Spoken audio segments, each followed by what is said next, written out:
Good evening, everyone. My apologies. Traffic was kind of bad on that 41 South, so appreciate everyone's patience. At 6:06, we'll go ahead and start the meeting. Let's please take row. Commissioner Lyday. Here. Commissioner Calandra. Commissioner Diaz. Here. Commissioner Kreiner. Commissioner Shergill. Vice Chair Bray. Here. Chair Vang. Here. Thank you. We'll go ahead and begin tonight's meeting with the Pledge of Allegiance. Everyone, please stand. Ready? Begin. Pledge of Allegiance to the flag of the United States of America, to the republic for which it stands, one nation, under God, indivisible, with liberty and justice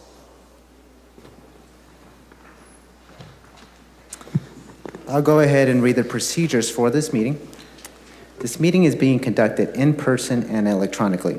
For each matter considered by the Commission, there will first be a staff presentation, followed by a presentation from the project applicant.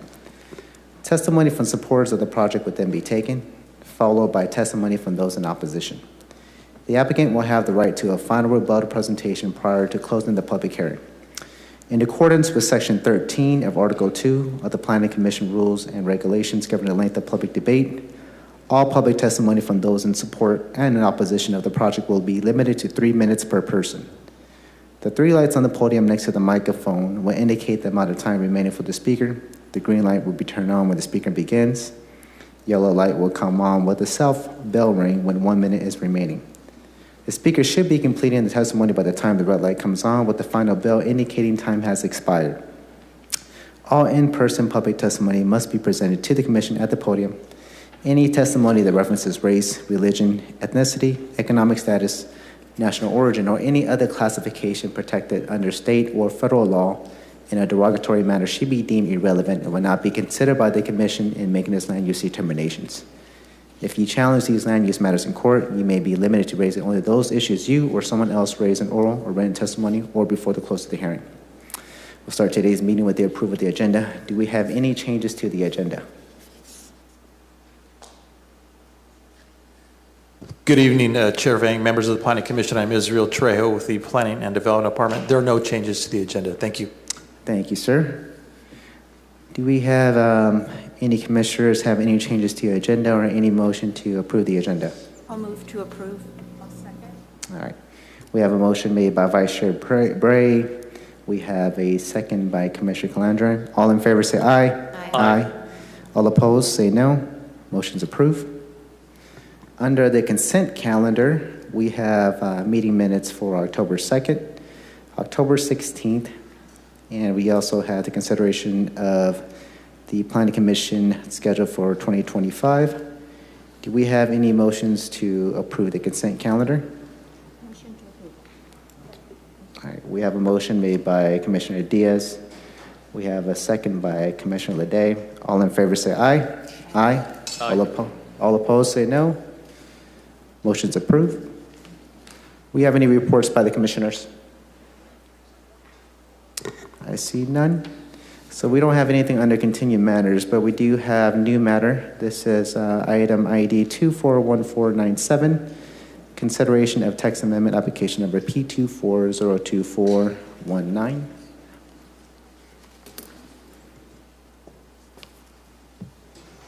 Good evening, Chair Vang, members of the Planning Commission. Adrian Azadoran Gilbert, Supervising Planner with the Planning and Development Department. I'm here to present text amendment application number P24-02419. This text amendment would allow the City Council, Planning Commission, and Director of Planning and Development to modify existing conditional use permits in the event that a CUP holder is violating conditions within said CUP. Currently, our development code includes procedures for revocation of CUPs, but does not establish the authority for the city to modify conditional use permits. And I am available to answer any questions. Thank you. Thank you. Do we have any questions from the commission? I see none. Thank you. Appreciate it. Thank you. I'll go ahead and go out to the public.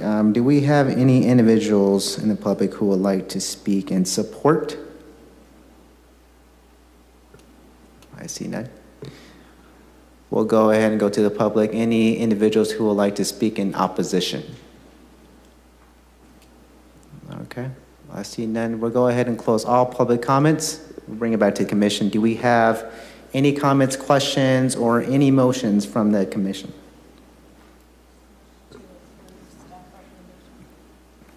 Second. All right. We have a motion made by Commissioner Calandra and a second by Vice Chair Bray. All in favor say aye. Aye. All opposed say no. Motion's approved. We'll go to the next item. I'm sure everyone's here for that item tonight. This is for the public hearing to consider adoption of the South Central Specific Plan.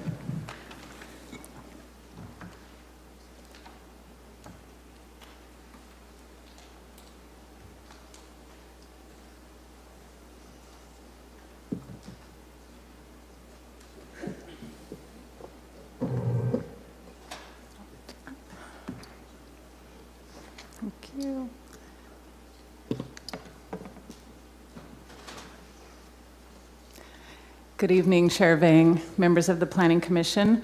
I'm Sophia Pagalatis, Planning Manager with the Development and Resource Management Department. And tonight we are considering the South Central Specific Plan and related applications. Tonight's outline will cover these topics here, beginning with background on the planning process and ending with recommendations. The main purpose of this planning effort was to follow City Council direction as expressed in Council Resolution 2019-235, which in broad terms sought to balance economic benefit, environmental impacts, and quality of life. I'll describe the resolution in more detail in a couple of slides, but the result is a refinement of the Fresno General Plan for the South Industrial Priority Area, which is shown in gray on this map of priority areas for development incentives in the general plan. The boundaries of the South Central Specific Plan generally align with the boundaries of this area in gray that you see on the map. Zooming into the planning area, which is outlined in dark green, a few facts. The South Central Specific Plan consists of 5,567 acres of land, 57% of which is located within the city limits, and 43% of which is still in the county. The colors on the map show the council district boundaries, with orange, Council District 5, and green representing Council District 3. The white areas within the plan boundary are outside city limits, but within the sphere of influence. The dominant uses in the plan area today are heavy industrial for 42%, open space or agriculture, 27%, vacant land, 11%, and light industrial, 9%. There are also 400 dwelling units in the plan area, as well as a school. From 1956 onward, the city has planned for industrial development in this area. More recent planning includes the North Avenue Industrial Triangle Specific Plan, an infrastructure plan to create a 930-acre heavy industrial district, and the 1992 adoption of the Roosevelt Community Plan. Fast forward to our current general plan, adopted in 2014, which maintained the industrial land use for the planning area. Planning for this South Central Specific Plan began in 2019, as was directed by Council Resolution 2019-235. Most of the public engagement occurred in 2020 and 2021. Technical studies were conducted in 2022, and the South Central Specific Plan and Environmental Impact Report were drafted in 2023 and 2024, utilizing the public input and information from the technical studies. Here's what the council resolution directed the plan to do, and I'm going to just read it verbatim. 1, incorporate reductions in the zoning intensity of undeveloped lands near sensitive uses to provide buffers to protect sensitive uses from adverse impacts from more intense land uses in a manner that reflects stakeholder input. 2, include new land use designations, policies, and implementation actions specific to the plan area and incorporate relevant environmental mitigation measures reflective of community input and the analysis prepared for the environmental impact report.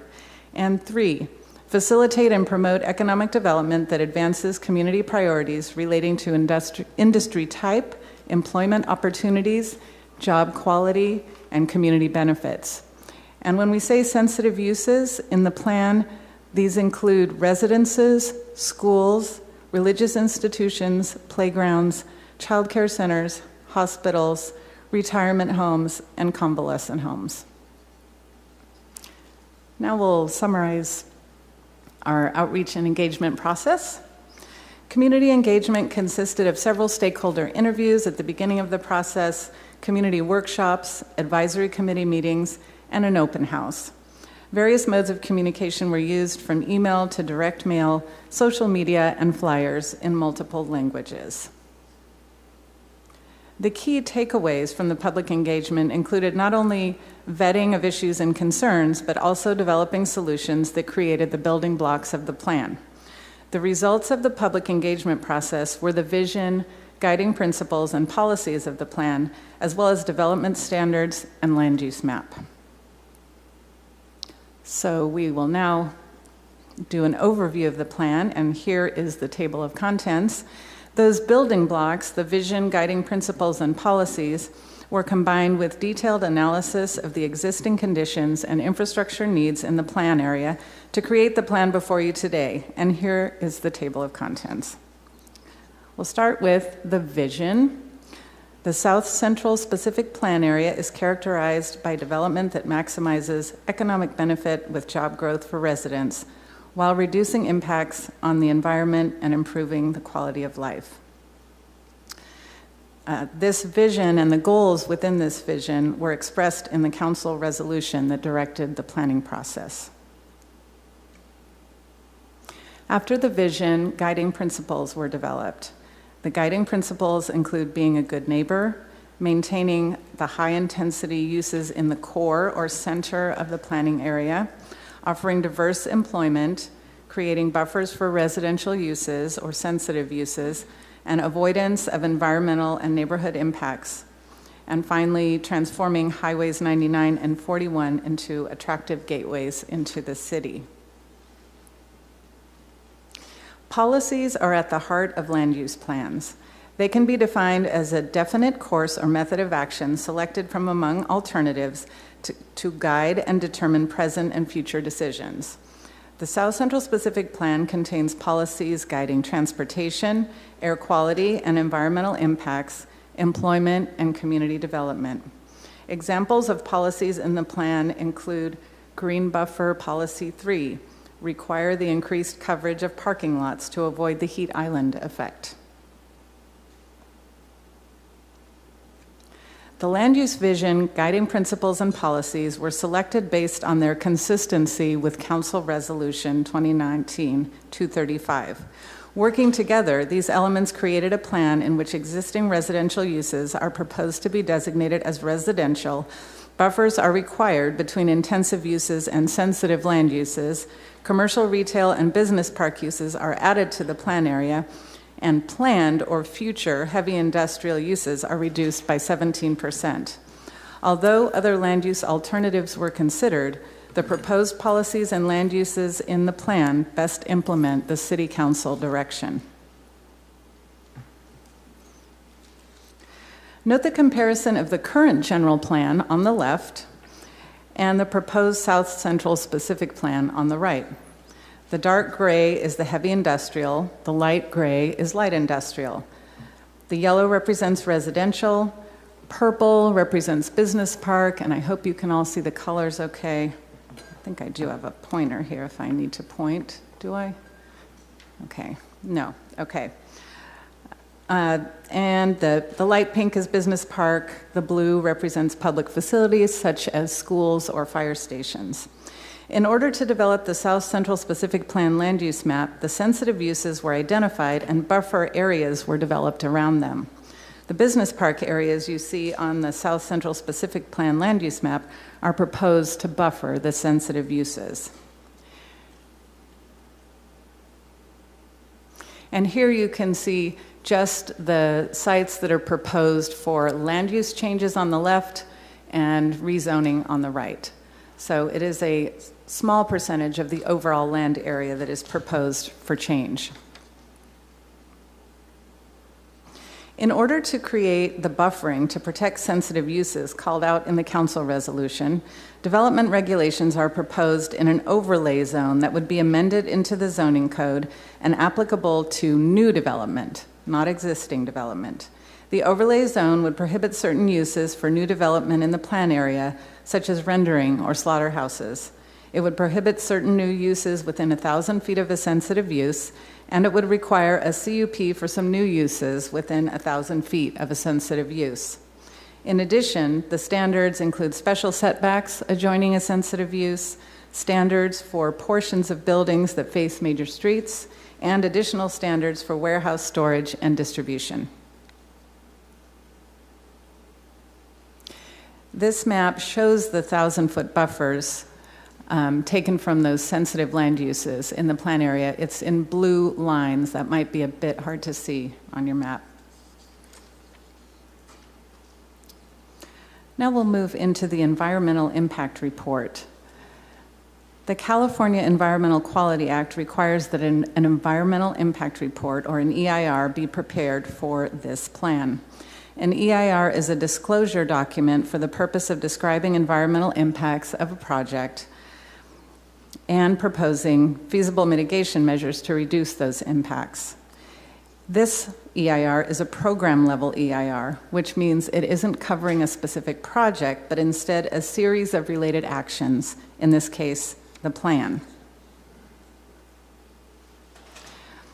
These are the milestones that occurred with the environmental impact process, including the circulation of the draft EIR from May 31st to June 30th, which was a 60-day public comment period. It was extended beyond the legally required 45 days in response to a request from stakeholders.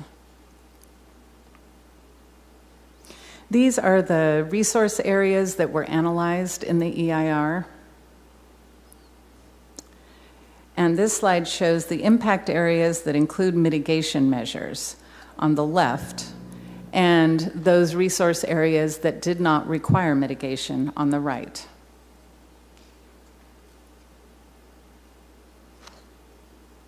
Some impacts cannot be mitigated to a less than significant level, and we call their impacts significant and unavoidable. All of these impact areas still require mitigation, but in some instances, mitigation does not completely reduce the impact to less than significant.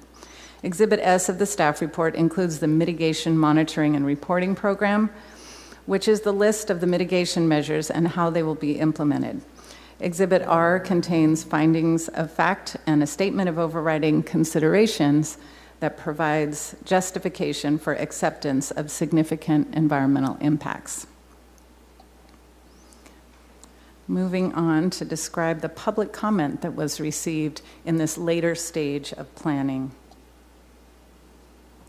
In addition to the initial public engagement process in 2020 and 2021, the South Central Specific Plan and Draft EIR were released, as I mentioned, for a 60-day comment period from May 31st to June 30th. During that time, 5 comment cards and 32 comment letters were received, which included 21 land use change requests. In addition to the legally required noticing, the city sent out 2 sets of letters informing property owners if a rezone was proposed on their property and describing the development standards proposed in the overlay zone. As a result of this communication, an additional 33 comment letters and 45 additional land use change requests were received. Additional correspondence, which has been received since the agenda was published, has been provided for the Commission. All of the EIR comments were responded to in the final EIR released on November 13th, and that's Exhibit P of the staff report. All comments directed to the plan are included in Exhibit K, and of course all of these documents and the comments are posted on the webpage. Well, now we'll take a look at those land use change requests. As mentioned, the city received a total of 66 land use change requests. However, 19 of them were made erroneously, as the plan is not proposing to change the land use on the properties of some of the requests. The map here shows where those requests are located, and the red outlining around the properties indicates properties in which the request was erroneous and there is no proposed change to that property. Options for responding to the land use change requests include the 2 options you see on the slide here. Option 1 would be to approve, modify, or deny the request with a finding that the change would fall within the scope of the EIR, or 2, defer consideration of land use change requests until they can be evaluated and potentially processed as a future plan amendment.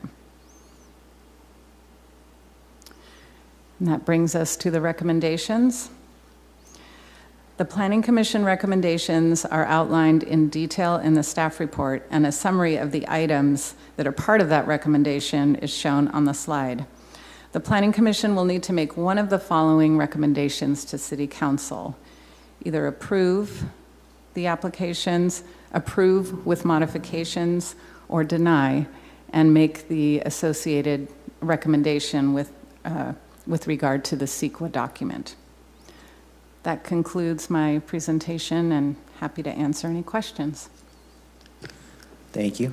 Question for you. Going through all these letters, there's a common theme about some of these properties where if the zoning gets changed, they become legal non-conforming. There's a concern about even if the property is vacant for a short period of time, they're going to lose that status. Do we know what the definition is or the exact time frame of it being considered vacant and the potential of them losing that legal non-conforming right? We can verify that for you and come back with the response. Okay. Certainly. Any questions from the commission? Go ahead, Miss. You want to go ahead and speak to this mic?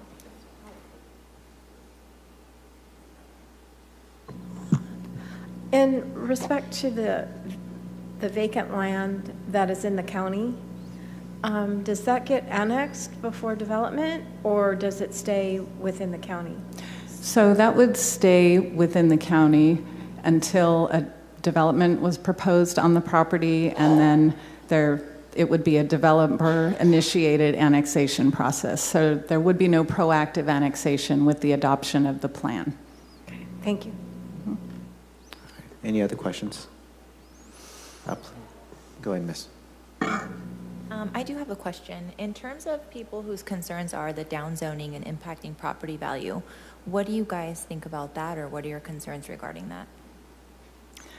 I think we've tried to follow the council resolution, which seeks to balance economic development, environmental quality, and quality of life. And so that piece was just one element of, a whole host of recommendations that tries to strike that balance in the council resolution. Is the balance more for this district or balance for Fresno and Fresno as a whole? The plan is, these measures are proposed in this plan area at this time. They're not proposed citywide. Okay, so this is just impacting the district. So if we do have a balance or a downzoning here, then we're not going to balance it in another district or somewhere else in Fresno. There's no requirement to do that, as there may be with housing, if that's what you're asking. There's Okay. no requirement to balance that. Okay, thank you. Yes, go ahead. That's fine. In respect to the buffering, that 1,000-foot buffering for sensitive uses, if something is existing, they do not have to take that into consideration. Is that correct? That it's only for new development that comes in? That would have to comply with that? Correct. So they're grandfathered in? Yes. Question. Oh, sorry. What if there's a new business and they're not grandfathered in? Then it would impact them? Do you mean if the land is vacant within a buffer and then a new business would like to be established on that land? Yes. They would need to follow the regulations that are established by the plan in the buffer if the plan were adopted. Yes. Okay. If, for instance, someone has purchased some of the vacant land, has made plans for developing light industrial use, would they then not be able to do that because it isn't developed yet, but that's what they're working toward? It would depend on what stage of the application process they were in, and we could provide more specifics on that perhaps a bit later. Any other questions from the commission? Go ahead, sir. I just have a question about, is this plan creating more jobs for our communities? And also, are we making lives better for the people who still live in the neighborhood? Will it uplift the living quality for at least for the people who live in that particular area? So my question is, more job opportunities? will we have that? Plus, people who reside in that area, are we uplifting their lives for better? Thank you for that question, and certainly that's the goal of the plan, is to strike that balance. The plan includes a generous amount of non-residential square feet projected into the future. I believe 12 million square feet of projected industrial space, and that was based on a market study. On the other hand, enhancing the quality of life is the establishment of buffers around sensitive uses. So the plan is multifaceted in trying to meet those objectives. Any other questions? I see none. Please note, too, that Commissioner Kreiner is present for the meeting. All right, thank you. Appreciate it. We're going to go ahead and go out to the public. First, any individuals who would like to speak in support of the project? Chair, we have the comment cards that we'd ask folks perfect. to fill out. So the chair will call the comment cards first, and then we would go to the general public both for or in opposition. So give him a minute to sort through those. If you haven't submitted your comment cards, please go ahead and get those filled out. Keep in mind, we still will take your comment even if you do not fill out a card. All right, so going out to the public, any individuals who would like to speak in support? Okay, I see none. I'm going to go ahead and we're moving to the portion where we're going to allow individuals to speak in opposition. The first individual I have, and please excuse me if I mispronounced your name.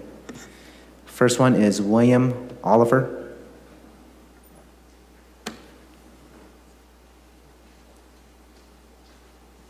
Mr. Oliver, please state your name, address, and you have 3 minutes, sir.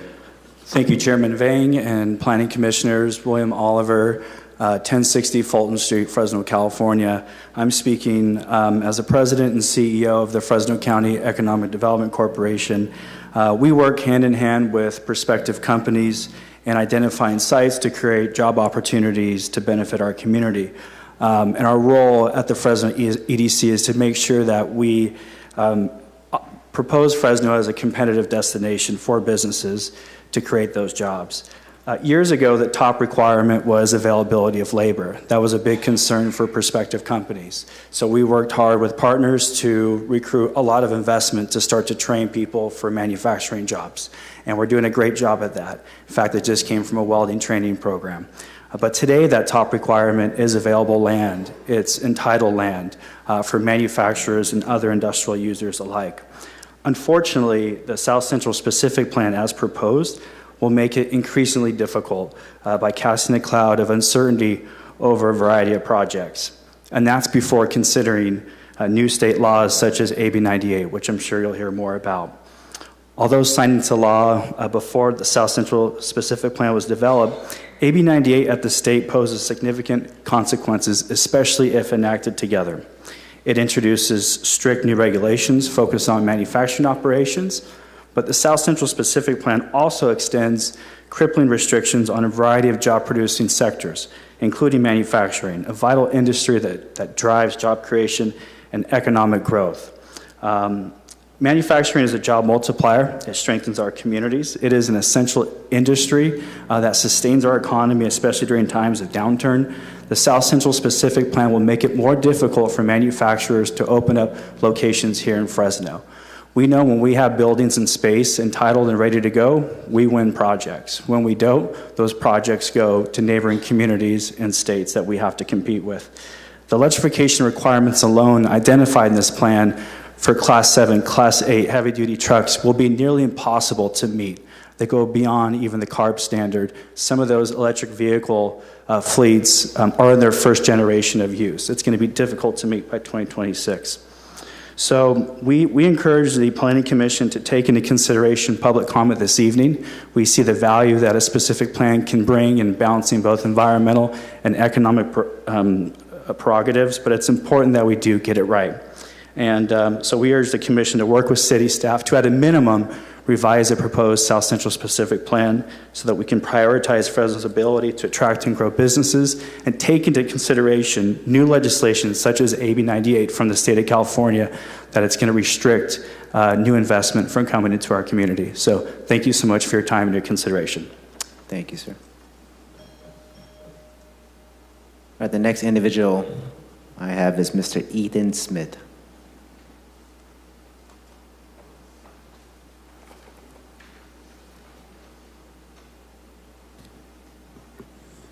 Mr. Smith, please state your name, address, and you have 3 minutes, sir. Thank you, Council.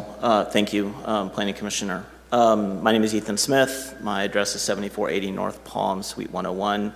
I'm speaking on behalf of Invest Fresno, as well as my role as an industrial broker for the last 20 years in Fresno and in the surrounding communities. I would urge the Planning Commission to not adopt this plan as it's proposed. There'll be other people that will speak after me that will illuminate some of the problems that we have, but some of the things that we would like to point out would be, with respect to the plan itself, the vast majority of the undeveloped land, and one of the challenges, I think, is that you see maps that don't have buildings under them. When you actually drive out to this area, you will see that there are buildings under some of the colors on these maps, but most of the land that's south of Central Avenue that is proposed to be, for example, Business Park. That land is undeveloped. It essentially is where we would actually grow, as Will mentioned, our industrial base. If we want manufacturing jobs, this plan will, for all intents and purposes, eliminate any land that is zoned by right for manufacturing. The BP zoning does not allow a by right use for most manufacturing. It also does not allow by right general industrial. This is the land that we project for future growth in this city. Otherwise, all of the other land is, for all intents and purposes, developed. The downzoning issue is a really big deal. This is an investment that someone has made in a property with the expectation that they will continue to be able to use that property as they purchased it and as it was intended for. Downzoning an existing property will have a tremendously negative impact on the viability of that property going forward. It is my understanding that this plan will, in fact, be applicable to existing developed property if a property, for example, and Commissioner Ledet, I believe you asked about if a property is vacant. The question to ask would be, if a property becomes vacant, a building becomes vacant, what will apply to those users and that property owner if that building cannot be relet within X amount of time? I don't think we understand as a community what the rules will be when that property becomes vacant. That uncertainty, not only for existing properties, but the undeveloped properties, will drive business away from the city of Fresno. There are other communities that are easier to develop in, that provide a higher level of certainty, that provide a willingness to embrace employment. So this plan I would urge you to reject. Thank you. Thank you, sir. All right, the next individual I have is Mr. Mark Ford.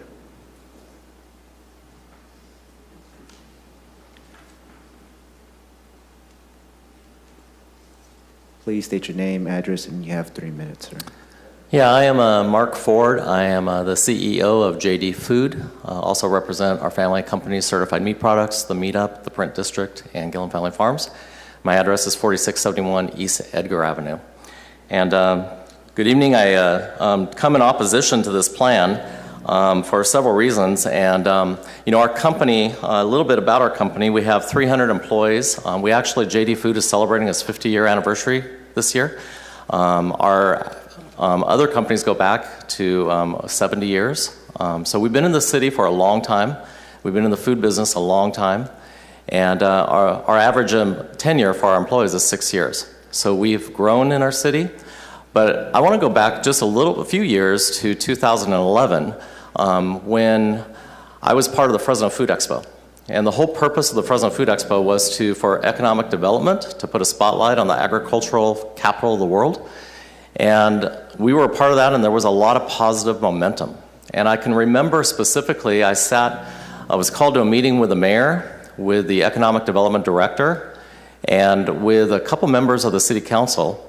And we had discussed what it would look like to develop an actual food processing hub in South Central Fresno.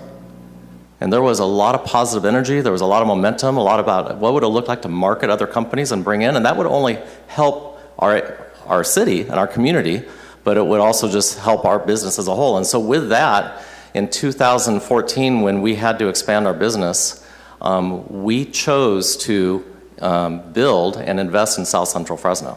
And we invested about $15 million into a distribution center that we would call home, and we did that 100% with the thought that the city had a lot of positive momentum, we were moving forward, and we were committed to growth and economic development.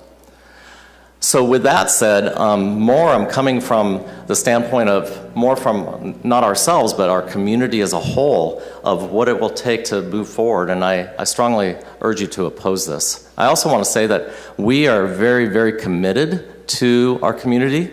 We are all in. There are a lot of churches and schools and things within our district, and we fully support those financially as well as our employees. And so I just think that business needs to prosper, and so I strongly urge you to oppose this. Thank you, sir. The next individual I do have here is Mr. Mike Betts.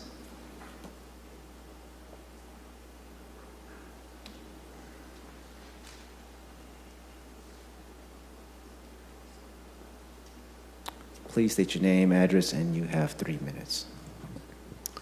Good evening, and thank you, Planning Commissioner. And my name is Mike Betts, Chairman, CEO of Betts Company.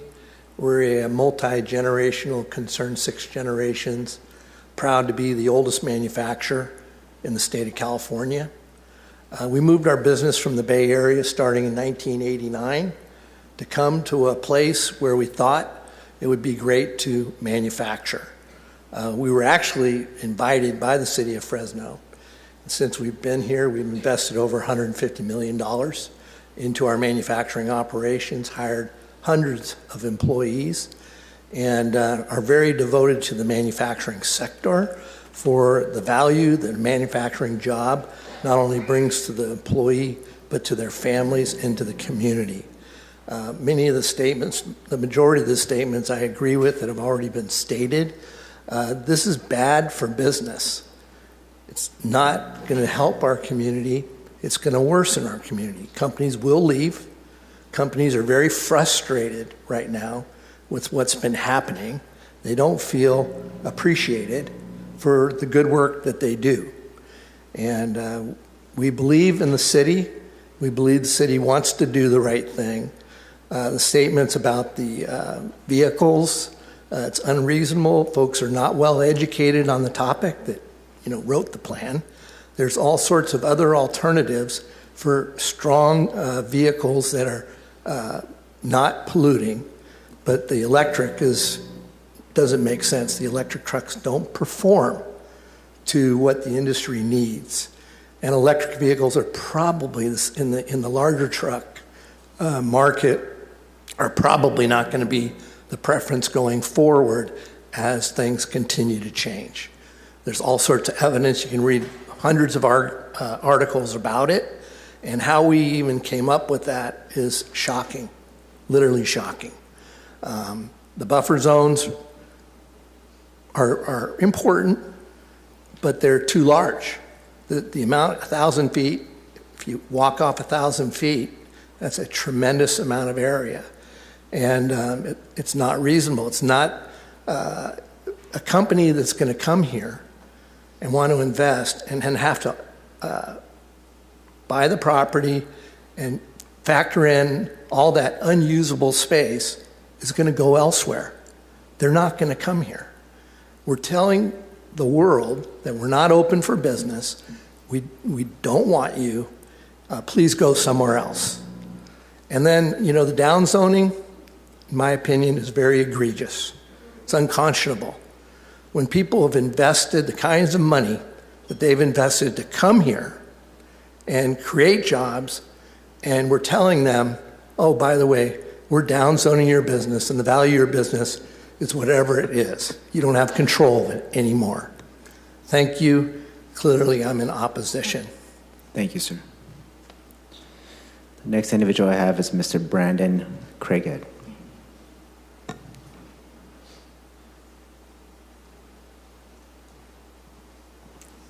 Please state your name, address, and you have 3 minutes, sir. Good evening, and thank you, Council. My name is Brandon Craighead, and I'm with Penny Newman Grain Company. We're located at 2691 South Cedar Avenue. That's the intersection of Cedar and Jensen. Penny Newman is the second oldest company in Fresno. We have continuously operated in the city since 1878, so over 100 years. Our company provides feed ingredients to local dairy farmers and pet food manufacturers across the state. We employ 110 full-time employees at our Fresno facility alone. The South Central Specific Plan will reduce the zoning on the northern and western sides of our facility. The downzoning of our facility will restrict the use of our facility, making it making it very difficult, nearly close to impossible, to meet the standards of California's agricultural industry, which I don't think is diminishing anytime soon. By limiting use and restricting businesses, it's kind of difficult to understand how exactly job growth is going to increase with this plan. And what about existing properties and businesses in that area? If they want to expand or if they want to build a new warehouse, will this plan restrict that, or is that grandfathered in as well? We strongly urge you to not approve the South Central Specific Plan and request that the City of Fresno meet with local businesses and industries alike in our area. Come talk to us. That way we can help draft a plan that's both good for the businesses as well as the community and residents in that area. Thank you. Thank you.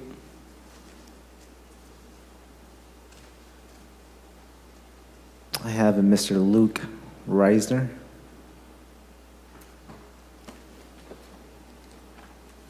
Please state your name, address, and you have 3 minutes. Good evening, Chair Vang, Commissioners. My name is Luke Reisner. I'm a planner for Precision Civil Engineering. Address is 12340 O Street. We have several clients who are negatively impacted by the rezoning land use designation change of the plan. And just for a couple reasons, we strongly urge the Planning Commission to recommend denial of the plan. While the plan doesn't rezone or change the land use designation of all properties in the plan area, it does limit industrial development on parcels within 1,000 feet of any sensitive uses. And this affects a large portion of parcels within the plan that are to remain light or heavy industrial or even business park. And that limits development on those properties, even though they have the designation that they would like. The sensitive use buffer limits that development. And then the plan also allows, while it does allow for existing businesses to operate as business as usual, legal non-conforming uses, it doesn't give much wiggle room if something happens to a business. If the business ceases to operate for a period of 90 days or more in any residential or non-mixed use zone district, the business can't reopen under the city's legal non-conforming law. Businesses cannot expand legal non-conforming uses either without approval of a conditional use permit with very specific and hard to obtain findings. And for these reasons, I respectfully urge the Planning Commission to recommend denial of the plan. Thank you.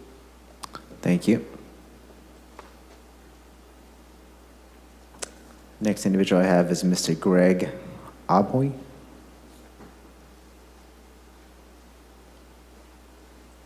Please state your name, address, and you have 3 minutes. Good evening, Commissioners. My name's Greg Obeloy. I'm a Vice President with Crown Enterprises. My address is 12225 Stevens Road, Warren, Michigan. Crown Enterprises owns a 15-acre vacant, now, on the beginning, I object to this plan, and I hope you guys turn it down. We have a 15-acre vacant parcel in the county on South Cherry Ave against the expressway.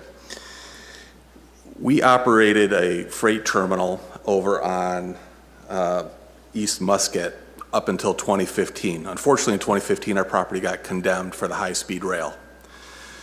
At that time, our operating entity has been able to lease space to continue its operation in the city. But there was a lot of city outreach at that time to find us another permanent new developable site. And then we were able to find that site, although in the county, but the full expectation was, in the outreach with the city was, it's going to be annexed in and you're going to keep your heavy industrial use. We want you to continue your business here as an owner-operator. So we purchased the property.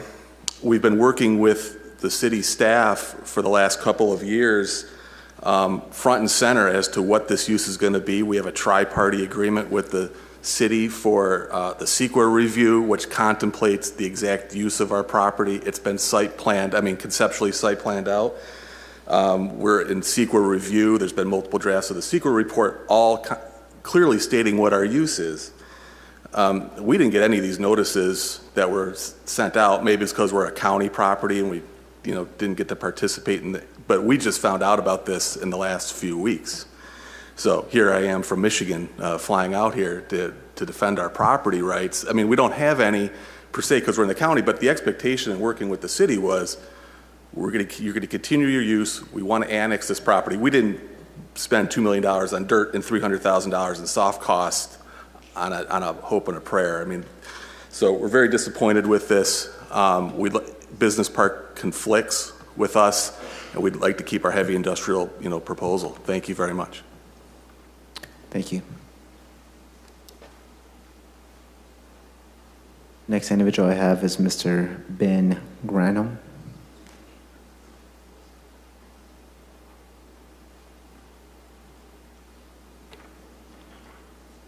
Please state your name, address, and you have 3 minutes. Well, thank you, Commission. My name is Ben Granholm, 7480 North Palm Avenue. Good evening. I'm on behalf of Invest Fresno.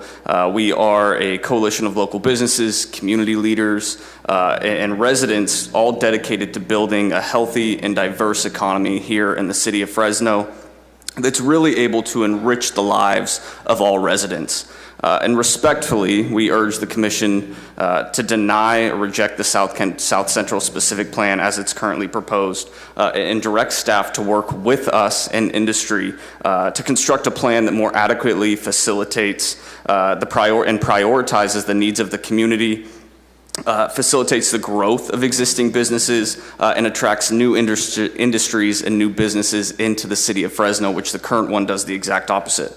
The proposed downzoning, rezoning to residential, 1,000-foot buffer zones, zero-emission vehicle and equipment and mitigation requirements, and the limited protection from legal nonconforming uses propose significant challenges to all existing and future business owners and property owners within the plan area. And you've heard from a number of folks, and you'll hear from some others that are going to talk about exactly, how that really directly impacts them and the challenges that they'll face. So I'd like to speak just a little bit more broadly about the plan area and the impact that the area provides to the city. As was noted by staff, it's a 5,600 planning area that represents just 7.5% of the city of Fresno's land area. Yet is home to more than 440 businesses that represent 124 different sectors of the economy. And those 440 businesses provide more than 22,000 full-time equivalent jobs just within the area, and they create nearly 50,000 citywide. In 2022, those same businesses generated more than $102 million in tax revenue and $13 billion in economic activity. Now that's just 7.5% of the city's land area, generating 25% of the full-time employment, 21% of the tax revenue, and 35% of the economic input. That is an outsized impact that the businesses in this area generate that impacts the entire city of Fresno. And these are jobs and tax revenue that feed back into the entire city, funding critical services like public safety, parks, infrastructure, maintenance, mental health programs, and more, all of which is at risk if this plan is adopted as it's currently proposed. The residents in Fresno also understand the value and the outsized impact that the businesses in this area provide. A recent public opinion survey showed that 71% of Fresno residents consider the retail distribution and warehousing sector within this area as a net positive for the city. And a large majority of those state their support because of the jobs and the wages that are provided by these areas. So with respect, we urge the commission to reject the plan as currently provided. Thank you. Thank you. Next individual I have is McKay Duran.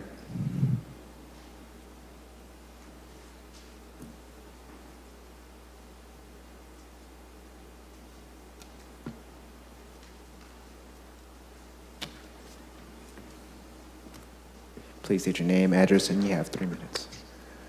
Thank you. Good evening, Chair Vang, Planning Commissioners, McKay Duran, 4010 East Amendola Drive, and I am here on behalf of Central California Food Bank, the largest hunger relief organization in our region. And I'm here to express significant concerns about the South Central Plan and its environmental impact report as presented.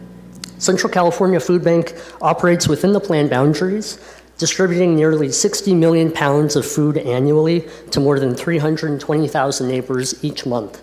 Our work is critical to addressing hunger in Central California, and our operations depend on the efficient movement of food by heavy-duty trucks. The proposed mitigation measures in this plan will create severe barriers to our ability to meet community needs, particularly through the mandates for electric vehicles. The plan's aggressive timelines for zero-emission vehicles far outpace state mandates and lack feasibility, especially for nonprofits like CCFB, who leverage every single dollar raised for community benefit. As an example, using clean fleets during construction, this mitigation measure would drastically increase construction and renovation costs, making future expansion to meet the need in our community cost prohibitive. With zero-emission heavy-duty trucks, the current technology for zero-emission trucks do not meet our daily route demands. The required fleet conversion by 2026 is cost prohibitive and significantly accelerated compared to CARB's current EV transition plan. This mandate would force us to modify current programmatic outreach plans and eliminate routes, leaving vulnerable communities affected. Refrigerated trucks, for example, essential for transporting meat, dairy, produce, and other perishable foods, are the most cost prohibitive to convert to electric. These measures will fundamentally alter our operations, threatening our ability to be there for those who need us most. We appreciate the importance of thoughtful and sustainable development, but it must be balanced with practical solutions that allow essential community benefit organizations like ours to both survive and thrive. We are open to conversations about any possible exemptions that may be carved out for nonprofits, CBOs like ours, and we are committed to working toward more sustainable operations as both the technology improves and costs settle. We urge the Commission to hear how these measures will affect how we serve our community and to adopt an approach that supports our shared community and environmental goals. Thank you so much for your time and consideration of these critical issues. Thank you. Thank you. The next individual I have is Mr. Tom Thomas.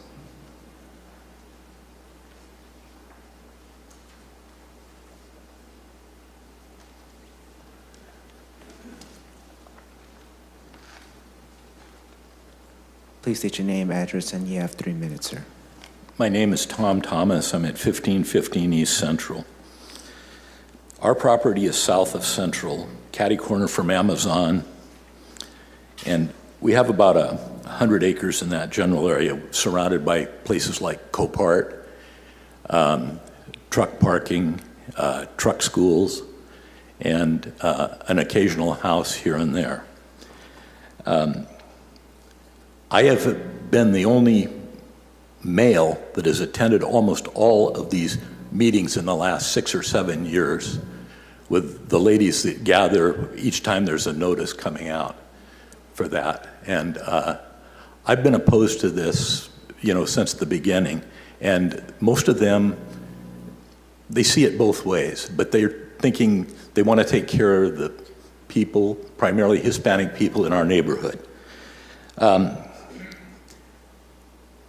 I think the answer to part of this is we're putting all our effort on taking the business away from Fresno, and at the expense of having a few people helped by not having heavy industry there. I think the money should be spent on having these citizens that need our help relocate to other areas. And we can afford to do that because then the land becomes expensive enough, if people buy it, that will cover what they have to do to get into new housing. And I don't know how else to approach this other than the way these people are talking about. We have to start over with a plan. This plan will not work. I see these neighbors, and we went so far as to spend money to get M3 zoning on one of our pieces of property, and we're going to lose that just by the rezoning. And I don't know, I'm just at your mercy, but I just think we're going about it the wrong way. We want to help the people in the neighborhood. I have many friends there. But throwing business out of Fresno, just south of where the big dump's been for years and years. The man Caglia moved from Pinedale. He got run out of there, which was a good thing, but he built his Mount Fresno down there, and you guys can see, what's going on. I hope you won't let this thing go through. Thank you. Thank you.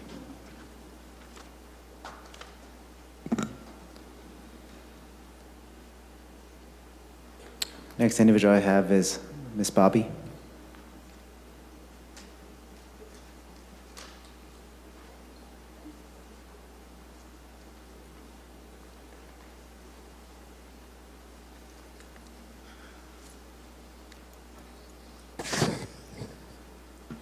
Good evening. My name is Bobby. I'm with the HEAT for Southwest Fresno, a concerned community group that has been advocating for 20 years now, ever since 2004 when the project began. I think they started out with like they call Hope 6, and now it has changed to Southwest Pacific Project Plan. I am in objection to this. I don't agree with the project. And I think she mentioned that they had been having public comment ever since 2019. As you heard us say before, our community are always being neglected as far as they say they put out notifications, but how can that be when we don't even get the notifications? But they mention flyers and whatever else. Out of the whole community, at least a third or half of the community should get some form of notification, but there aren't any. This is another form and another way that is being added to the Southwest Pacific Project Plan. We know that this is in District 3. We are part of District 3. But with all of what they're saying about the industrial and all, you're still talking about taking out people's homes. People are going to lose their homes because with this project and with what the plans are, you're talking about widening of streets and all of these types of things, which is going to cause people to lose their homes. You can't say you're going to help people to relocate because because the cost would be, as you would say, too costly. You can't even give people now what their property values are worth for them to go or move to another place and pay for their homes when their homes now are already paid for. A lot of people are on fixed incomes. But for this project to go, and I've heard many other objections from different businesses and organizations and whatever. But the thing is that it still boils down to the community as a whole. The people that live in Southwest Fresno. This is going to affect and is going to cause gentrification. When you begin to zone and rezone, and you're going to start widening streets and things, you are taking away people's homes. That is not a righteous thing to do. But as far as the public notices, as we have always said, we do not get the proper notifications as to what's going on. The community should have some form of input. At least the community should have a say as to what you're going to do in their community and to their homes. I agree businesses are going to come in, but at the same time, if you're going to take out people's homes, that is not a righteous thing, and it's not going to be a prosperous thing. Thank you. Thank you. Next individual I have is a Ms. Brunette Harris.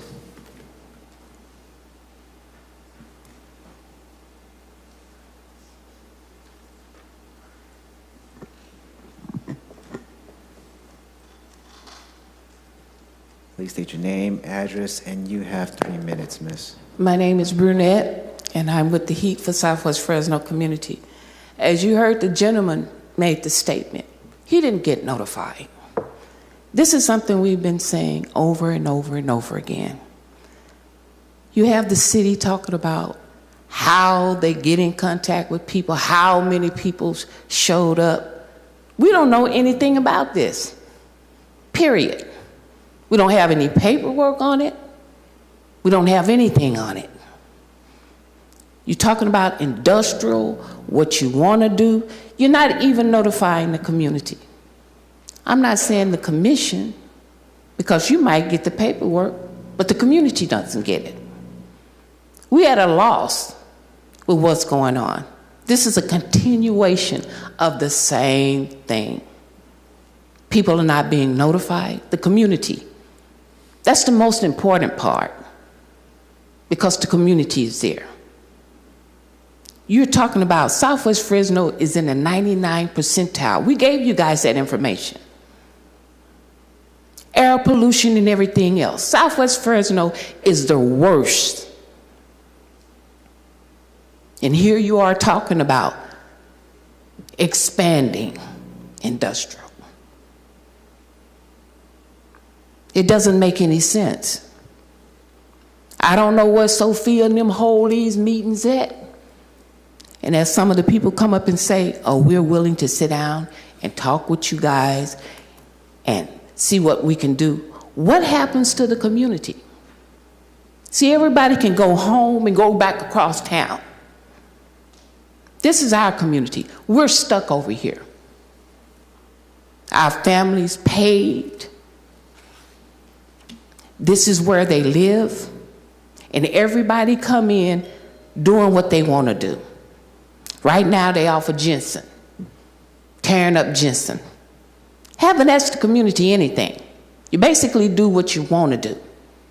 And when we come up here to talk to you guys, it's just like talking, I don't know where. I don't know where the voices go, because it doesn't make any sense.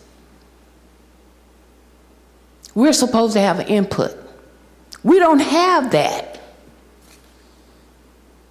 The point is, when is anybody going to care? This doesn't make any sense. You got this room full of people. But the community, like we're saying, we didn't even know that. Where's the information at? You're talking about exhibit what? Exhibit B what? This piece of paper. We don't have anything. If we hadn't been here, we wouldn't have known this. If they didn't have it tonight, if they had it any other time that we wasn't here, this doesn't make any sense. Thank you. We have Miss Heather Mooney.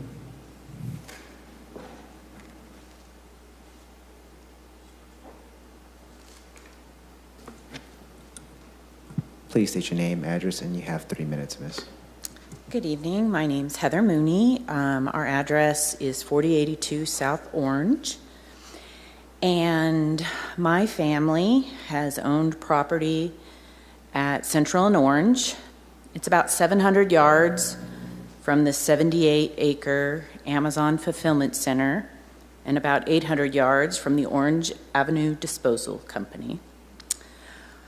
Our property is at the epicenter of this industrial region, and yet it is proposed to have its zone reduced from heavy industrial to low-density residential and business park. Myself and my family have owned our land for over 60 years. In the 1960s, my grandfather purchased these properties and farmed them for years, and it was always his desire that these properties would one day be developed to the full extent of their zoning capacity. My family has paid much higher heavy industrial use property taxes on these properties for decades, waiting for the city sewer and water to be completed to our properties. In January of 2021, we tried to start the process of developing the parcels, only to be advised that the city was not issuing any new building permits until the environmental impact study was completed. Meanwhile, 2 months later, in March of 21, Fresno City Council member Miguel Arias confirmed to Channel 30 News that Amazon was allowed to expand by 420,000 square feet right across the street from our property. I've spent some time this past week looking at all of the tables and documents in the South Pacific Plan. And according to Table 4.2, there are 1,674 acres of vacant agricultural land affected by the proposed rezoning, which is really just downzoning. I'm in this category. Currently under the general plan, the majority of people in this vacant category, 65%, have heavy industrial zoning. This new specific plan that you're suggesting and proposing would reduce it down to from 65% heavy industrial to 26%. So 39% of the people who own vacant land are going to lose substantial value on their land. I know earlier it was mentioned that the reduction is 17%, but that's overall. If you look at just the vacant land that's actually being rezoned, there is a much greater amount that is being reduced. So I urge the commissioners to not approve this plan as written. Thank you. Thank you. Next, I have a Miss Natalie Delgado.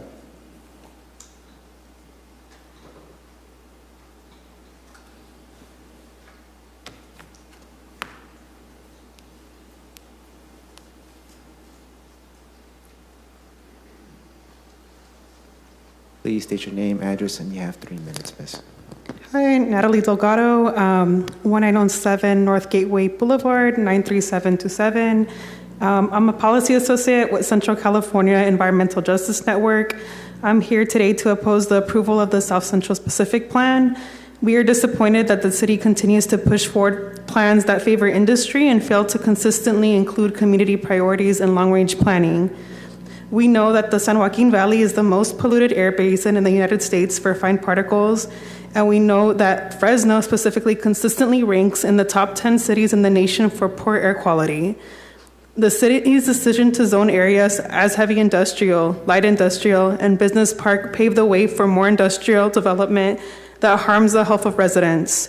Specifically, it paves the way for warehouses, logistics, and distribution centers to pollute South Fresno communities by bringing in more heavy-duty truck traffic through freeways and local streets and concentrating more pollutants like diesel and ozone. Communities of color and low-income communities bear the disproportionate burden of PM 2.5 exposure. In a recent health assessment by UC Merced, researchers found that the rates of infant mortality were 8.9 per 1,000 people within South Central Fresno and only 6.0 per 1,000 people for the rest of the city. Many residents who live within the boundary have higher long-term exposures to traffic and diesel emissions due to the concentration of all of these indirect sources. Furthermore, the city of Fresno needs to comply with its obligations under SB 1000, which requires local governments within their plans to identify objectives and policies to reduce health risks in disadvantaged communities, promote civil engagement in the public decision-making process, and prioritize improvements in programs that address the needs of disadvantaged communities. The South Central Specific Plan does not align with SB 1000 because it allows polluting land uses near Orange Center Elementary School and environmentally overburdened neighborhoods, and it proposes overlay zones that don't have the strongest rules or protections for community. I also wanted to share the fact that the Valley continues to face significant challenges in attaining the federal PM 2.5 standards. The San Joaquin Valley has never met a federal clean air plan on time, and we have never met a clean air standard on time. Specifically, we have not met the standard for annual PM 2.5 since 1997, for almost 30 years. Time and time again, local governments, like the city of Fresno, continue to pass plans and approve permits for polluting industries that make air quality worse. The city of Fresno needs to ensure that the plans that they approve ensure clean, breathable air for South Fresno residents. Again, we urge you not to approve the South Central Specific Plan until it accurately reflects the needs of the community. Thank you. Thank you. Next, I have a Miss Leslie Martinez.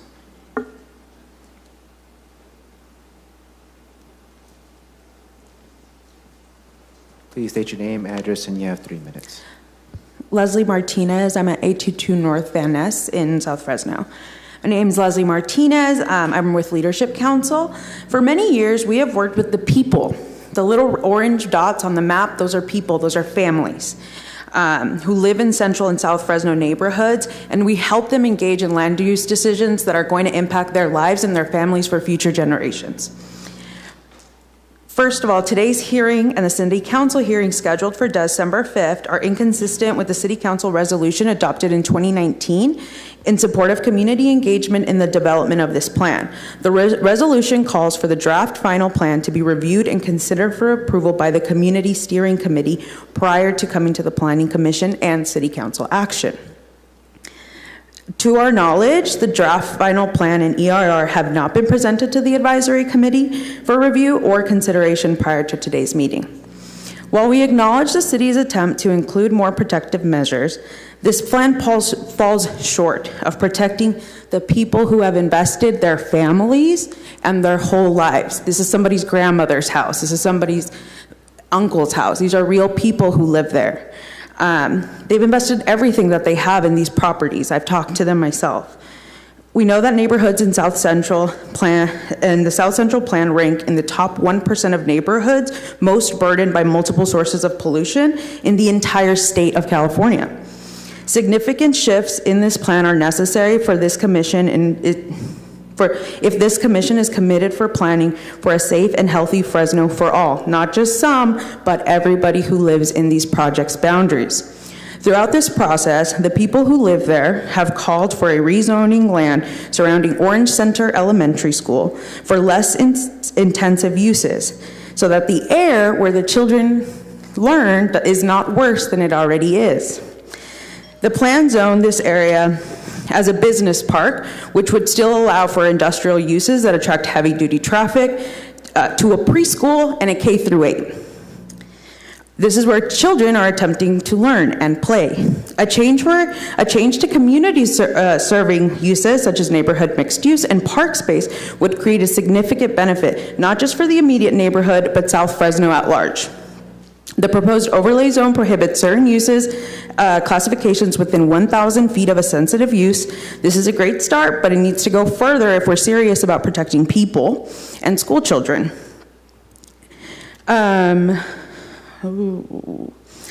As a city, we must promote the health and well-being of South Central Fresno and everybody who lives here, and align the city's efforts with guidance issued by the California Air Resources Board and the State of California Attorney General. Lastly, the plan fails to invest in the community and transportation mobility infrastructure, particularly around Orange Central Elementary School, where curbs and gutters and street lights, crosswalks do not exist. Tonight, we urge you to do the right thing, as Commissioner Bray put it earlier this year in May, and support voices that have long gone unheard, just as you listened and acted on from community residents in other parts of Fresno regarding land use matters. Back in May, Commissioner Vang reminded the audience that land use decisions must be made with, not for, communities, and imploring staff and developers to communicate with residents. You want to be a good neighbor. You want to be a good steward. This plan, we are asking for this plan to be denied and take community residents' public health concerns seriously. Thank you. Thank you.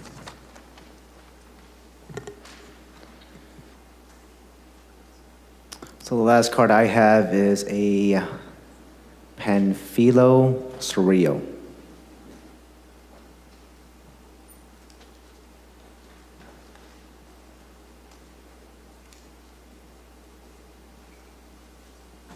Please state your name, address, and you have 3 minutes, sir. My name is Panfilo Cerrillo. My address is 4284 Southeast Avenue, which is in close proximity to both the Amazon and the Ulta warehouses. And I also have property on 536 East Central, which is where my youngest daughter and my grandchildren reside. And I'm here to talk to you a little bit about how all this industrial development has affected us as a people, as a community, as fathers, as grandparents, as students of Orange Center School. I heard a few people mention that their families had generations living in the area. So does my family. And along with that, I think that it's very important to mention that Orange Center School was established in 1838. Now, that's almost 200 years, right? And so there's a long-term tradition there. And this school was originally built at its current location for over 500 students, and today we are down to only 269. And the biggest part of that is that most of our residential in the area has been gobbled up by industrial commercial properties. So people that say, we're bringing jobs to your area. No, you're not creating jobs for us. The people that work in these factories, the 1,500 people that work at Ulta, the other 3,000 seasonal workers that work at the Amazon 1 and 2 facilities, those people do not live in our area.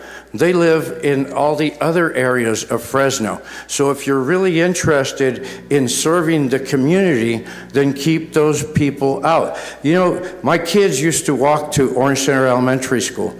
Right now, the traffic there has gotten so dangerous that the school itself will tell the parents, do not allow your children to walk, please. Do not allow your children to walk.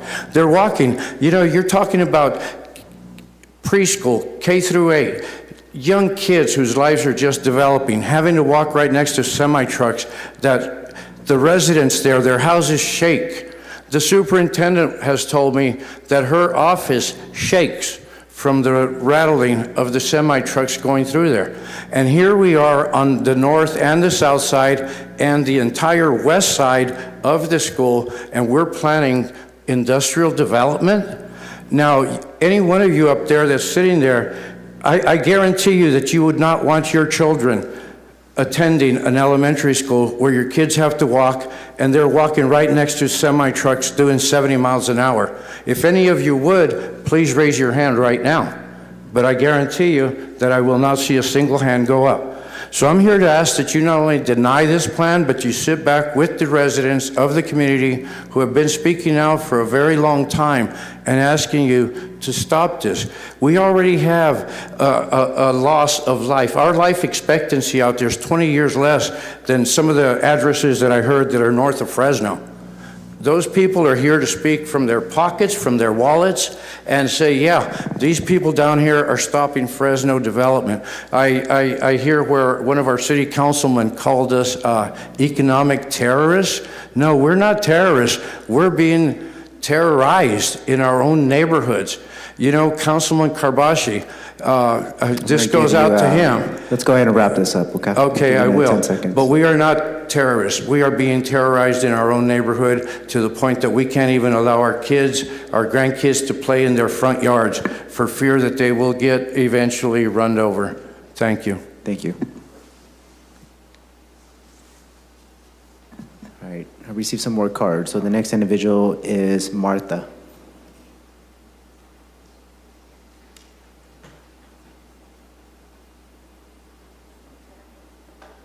Are we allowed to have an individual who spoke translate?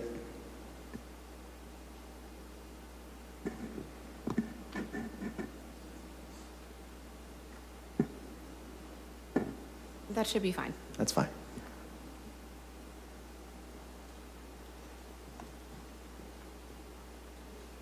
Please state your name, address, and you have 3 minutes, miss. It's 6 minutes, right? Because she gets 3 double. minutes. It's double for translation. Is it double? I'll let our city attorney address that. But thank you.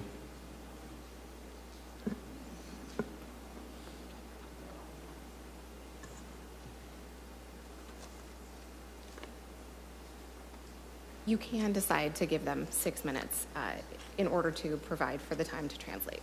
Do we need to vote on it, or can I just make Voting the is discretion? probably best. Voting is probably best. Okay. All right, Commission, make a motion to allow the individual to have 6 minutes to speak to allow for translation services. I have a motion by me, second by Vice Chair Bray. All in favor say aye. Aye. Yes, aye. All opposed say no. Motion's approved. 6 minutes. Ok, mi nombre es Marta León y vengo yo del Distrito 5, rumbo para la Jensen y la Orange, y para donde yo vivo hay mucha contaminación. Yo tengo asma, mi niña tiene asma y mi niño, entonces hay mucho camión pesado que pasa por ahí. Yo voy mucho a la terapia para rumbo de Clovis y para allá es otra vida, porque cuando yo voy para allá es otro aire que se respira. Y ya yendo para acá, para donde yo vivo, todas las fábricas que no deben de estar mucho aire contaminado. Y yo quisiera vivir poquito más para mis nietos y para mi salud, que es mucho mal el aire contaminado para nosotros. Gracias. My name is Marta Leon, and I live in District 5, where there's a ton of contamination. My daughter, my grandson, and I have asthma, and it has to be because there's just there's so much heavy truck traffic, and I have to go to Clovis for therapy, and it's a different life. It's a different world, and I would like to live a little longer so that I can spend time with my grandkids. Thank you. Thank you.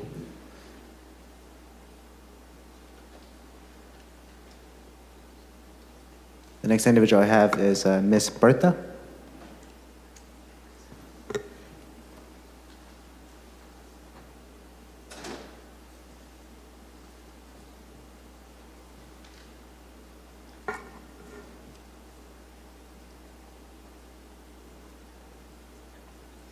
Please state your name, address, and you have a total of 6 minutes. Mi nombre es Berta Castillo. Vivo por 4079 Islayo, entre la Cider y la Butler. Y pues yo estoy relacionada con Familias en Acción y venimos a apoyar a nuestros vecinos, que también nos afecta a nosotros el ambiente. Pues ya es suficiente todo lo que ha pasado, tanta industria y contaminación. Tengan conciencia que nuestros niños están afectados de asma, cáncer, el futuro que les espera no es el mejor en nuestras generaciones. Bueno, mis nietos están con asma, uno de mis hijos tiene cáncer. Quisiera que todo fuera diferente para los niños, que es lo más importante para nosotros. Gracias. My name is Berta Castillo, and I'm with the group Familias en Acción, Families in Action, and we're here to support our neighbors and the environmental impacts that they feel, and they also impact us. And there's enough contamination. Our kids have asthma, and frankly, the truth is that their future is not something. Their future is not going to be great, is what I suspect. I have a son with cancer, I have a kid with asthma, and I just want things to be better for my community. Thank you very much. All right, so are there any more cards in the bucket?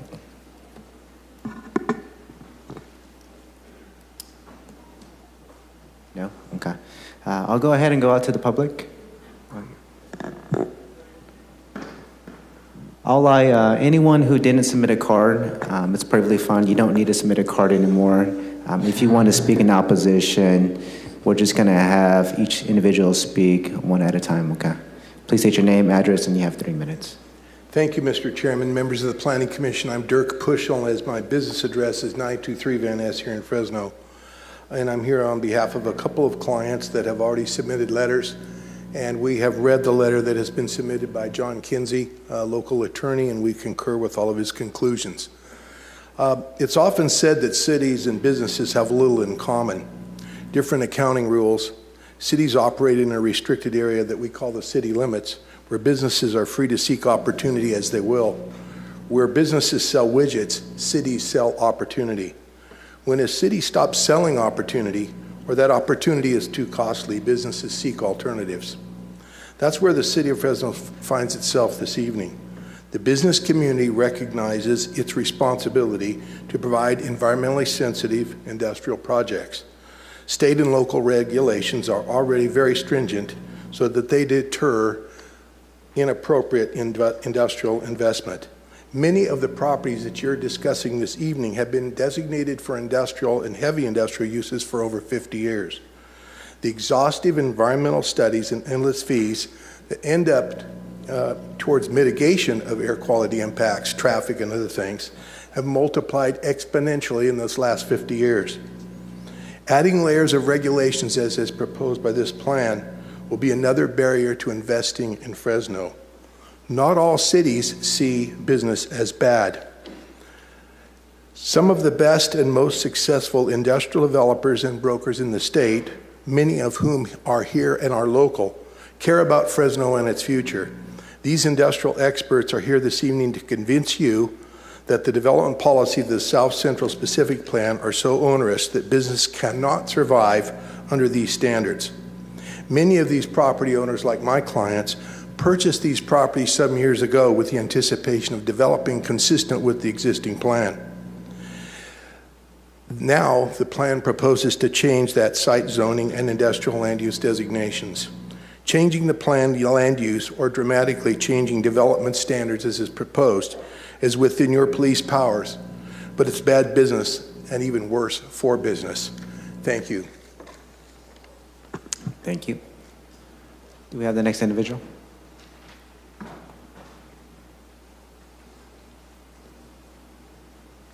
We need translation services to it. Okay. Please state your name, address, and you have 3 minutes, sir. Good evening, council members. And, my name is Firman Aguilar Salas, and I just want to know why we get all the trucks going.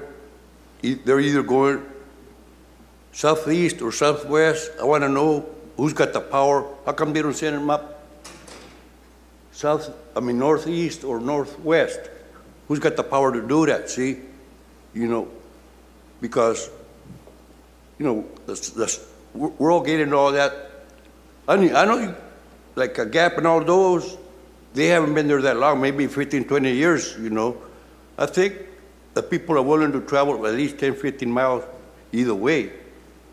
And I think the north, east, or north, no, yeah, up north, they could benefit too. Spread the, put the warehouses, some warehouses over there, like everything's going down, like I said, southeast and southwest. Why? We got the power to just put some more plants down there, see? I know some people don't want it. I don't know why, but I've seen a lot of changes. I've seen a few plants have been going over there, but not enough. Seems like we're getting about 60 to 70% going to the southwest or southeast. I want to know who's got the power, send a few plants up there, We need the businesses. We need, I understand, like some of these people are saying, that Fresno needs the businesses because we're in the middle, Los Angeles, San Francisco. We need all the more work too. A lot of people need work. And I'm just want to say, why can't we, spread the wealth around to that side and that side? Why? Why can't we do it? Who's got the power to do it? I don't know. I'm not too much into politics, but what's right is right and what's fair is fair. We're not talking about, don't build up plants or nothing, build it, but spread the wealth around, the good and the bad, spread the wealth, the good and the bad. That's all I can say. You all got the power to do it. Maybe you guys do, maybe you don't, I don't know. But I'm for both sides, I'm for both sides, But spread the wealth, like I said, southeast, two corners over there, spread the wealth. Spread the health and everything, see? Good night, that's it. Thank you, sir. Please state your name, address, and you have 3 minutes. Good evening, Commissioners. My name is Veronica Garibay. I'm with Leadership Council, but I'm actually going to read a comment from a community resident who wasn't able to be here today. And I'll start. My name is Mary Gutierrez, and I live in the South Central Specific Plan area. The city's plan shows a blatant disregard for our community. You are making decisions behind your desks, presenting this plan as if it is a done deal without even talking to those impacted or taking the time to visit our community. If you cared enough, you would see what we are going through. You would see how our community is paying for your greed. My family has been burdened by the environmental impacts of your decisions for decades. I lost my mom to a pulmonary embolism, and I'm battling my own health issues, which is why I cannot be at today's meeting. A meeting scheduled with so little notice and with so few accommodations for community residents to participate that it's clear you don't actually want to hear from us. Outside of health issues, there's a huge issue with animals being abandoned in our community due to the surrounding industry. I am not a rich person, but I am compelled to step in when others are so callous, paying for animals to be neutered or fixed and paying for their food. I ask you to please consider our community and the impacts of your decision. Reject this plan from the city because it does not represent our priorities. We are tired of paying for your greed with our lives. Thank you. Thank you. Go ahead. Please state your name, address, and you have 3 minutes. Thank you. Good evening. My name is Nicholas Cardella. I'm a shareholder at Winger Jones Housley, and my office represents several landowners and businesses in the plan area. I just want to address some of the issues that were raised by the Commission at the outset very briefly. First of all, the plan will not just impact new development, it will severely hinder existing businesses as well. If an existing business wants to expand its operations, it will need a CUP for that, and that's going to be very difficult, expensive, and time-consuming. If a landlord loses a tenant and needs to find a new one, then they're going to need a CUP for that new tenant unless the new one has the same type and intensity of use. And if they can't find a new tenant in 90 days, they're going to lose their legal nonconforming status if their land has been downzoned. It's a serious problem, and it's going to hinder economic development. In addition to that, that was Fresno Municipal Code 15-404. That's the 90 days where you lose your legal nonconforming status. And the loss of industrial zoning, it's not going to be balanced in other areas. All the other specific plans in the city right now are reducing industrial zoning. And you've even got the Southwest specific plan that's directing new development here to the plan area.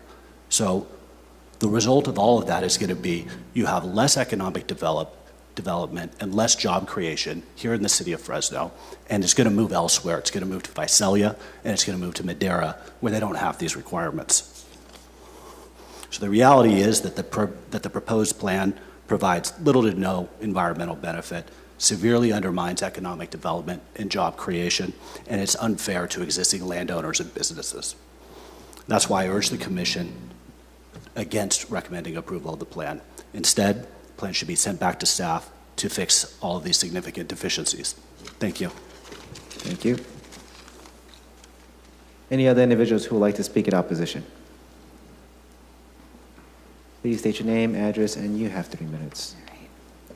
Good evening, Chair Vang, members of the Commission. I'm Susan Gladding, the Director of Development with Fowler Packing. Address is 8570 South Cedar Avenue, Fresno, California, 93725.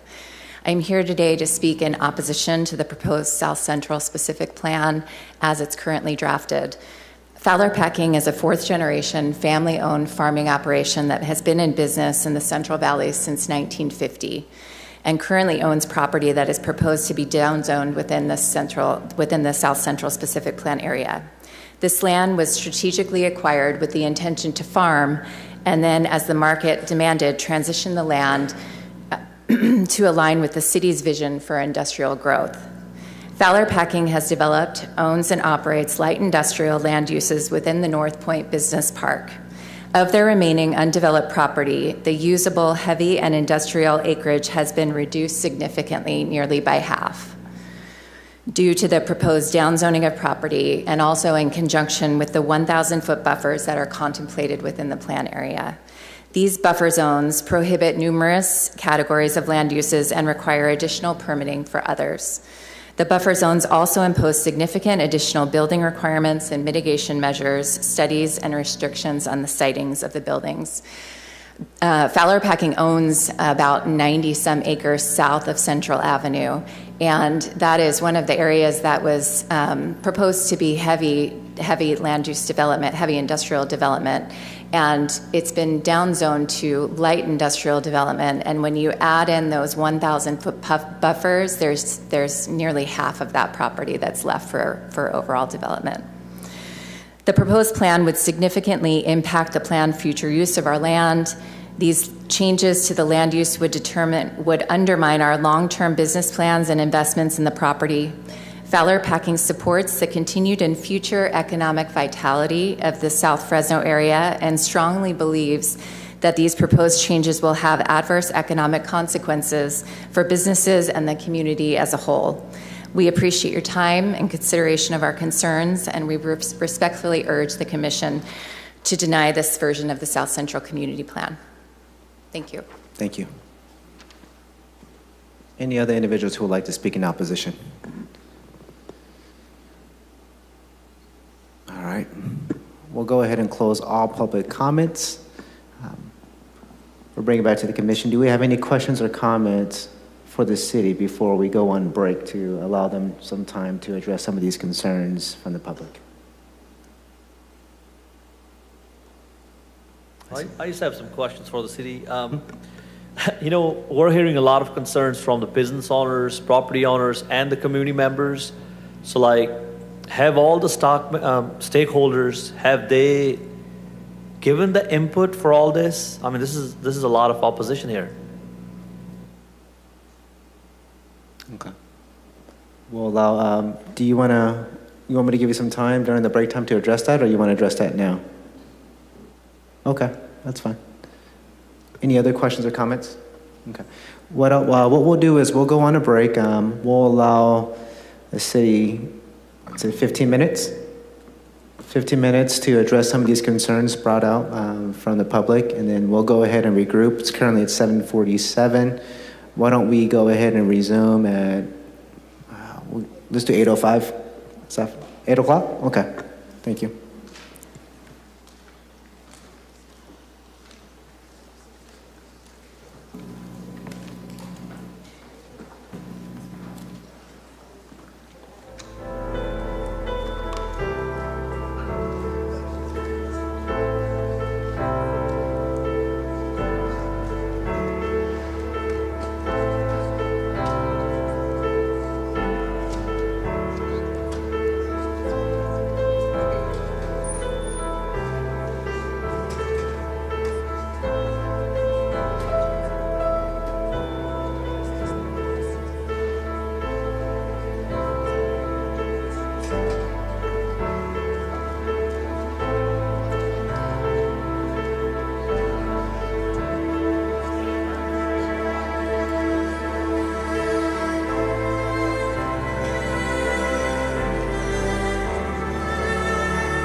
wife and husband look like.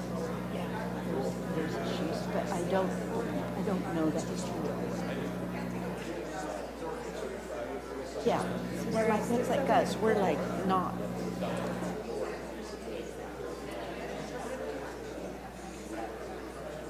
Friction.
That's not an unusual story. A company where the owners both work there, the husband and wife, and it's okay, is unusual. Usually, that's what we do. Yeah, I mean, I experienced that. A life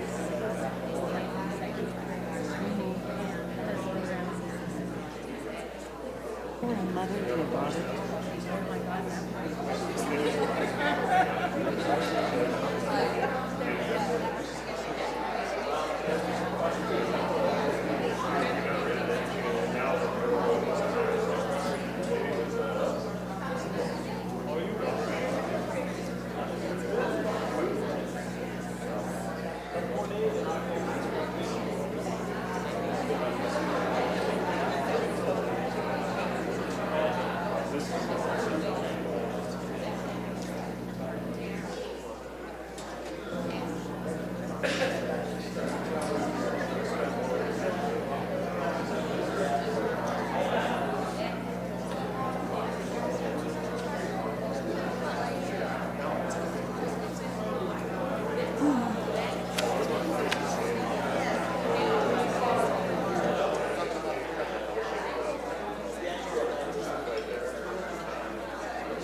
All right, everyone. Let's go ahead and let's have a seat. We're going to go ahead and resume the meeting.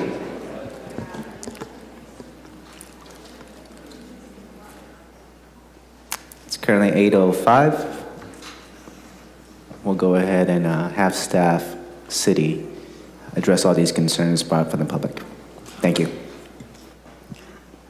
Thank you, Chair Vang, members of the Planning Commission, Sophia Pagalatis again. Thank you for that time to regroup and respond. I'm going to respond really at a high level and preface our comments by stating that the public comments that we all just listened to demonstrate the difficulty of balancing these issues. For example, some commenters stated that the buffers were too restrictive, while others stated that they didn't go far enough. So the challenges are clear. With regard to trucks and electrification requirements and the mitigation measures, we wanted to let the Commission know that the City coordinated with the California Air Resources Board and the AG's office, and they recommended that we incorporate the measures that we did. But regarding the truck electrification and fleet measures, in several of the mitigation measures, there is a process to show infeasibility or to offer alternative technologies. With regard to Orange Center School, in addition to downzoning from heavy industrial to business park around the school, There is a buffer with the 1,000-foot buffer restrictions that would apply, and with any new development along Cherry, roadway improvements would be installed along the frontage, so the curb gutter and sidewalk. With regard to public engagement, each time there was a meeting on this plan, at least 3,000 flyers were sent out to property owners and tenants of the properties, and that is all detailed in the plan and in the staff report as well. And then I think, kind of working in reverse, one of the first questions you asked was about legal nonconforming status and timeframes.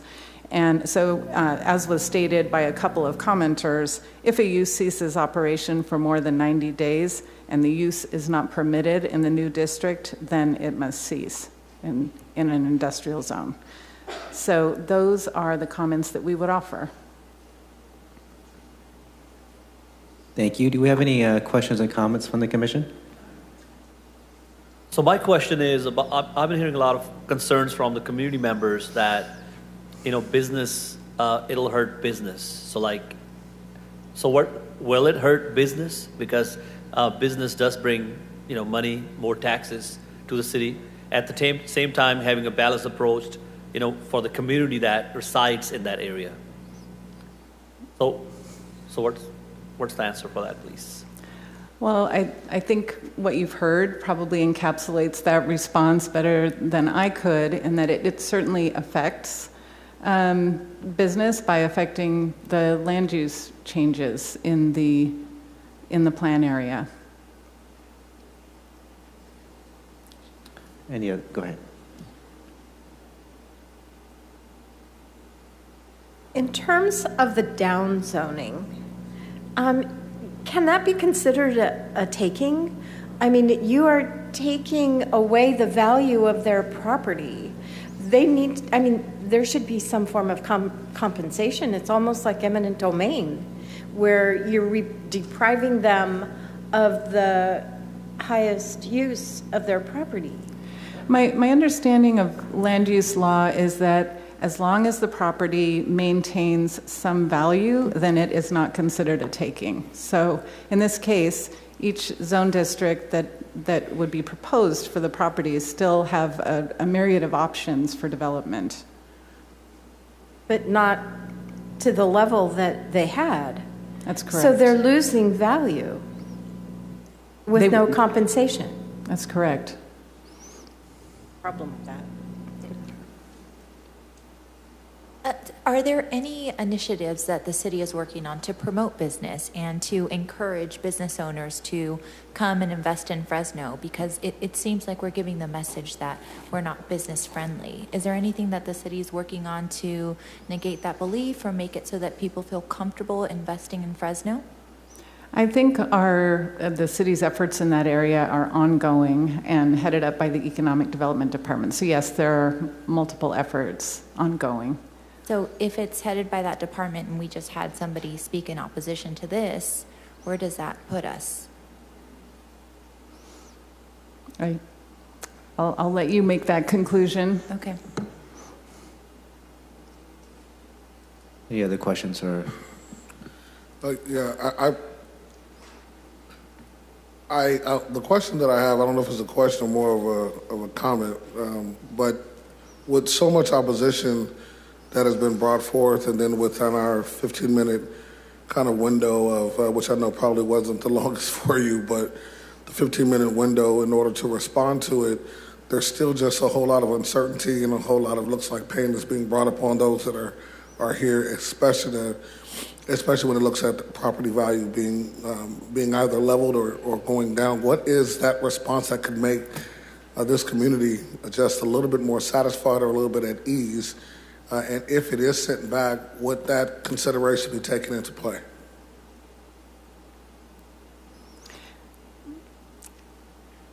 I think the plan is so balanced between those three factors, the economic development, the environmental, and the quality of life, that when you change one factor, it sort of alters the character of the plan.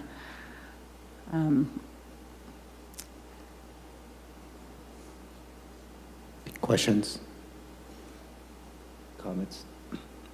I'd just like to make a comment too. I think the city tries their best, and I sympathize with everyone, whether it's city, businesses, stakeholders, or residents, to try to find a compromise and try to make sure that they try their best to find a compromise for everybody. But as we can see, it's very difficult, right? And not only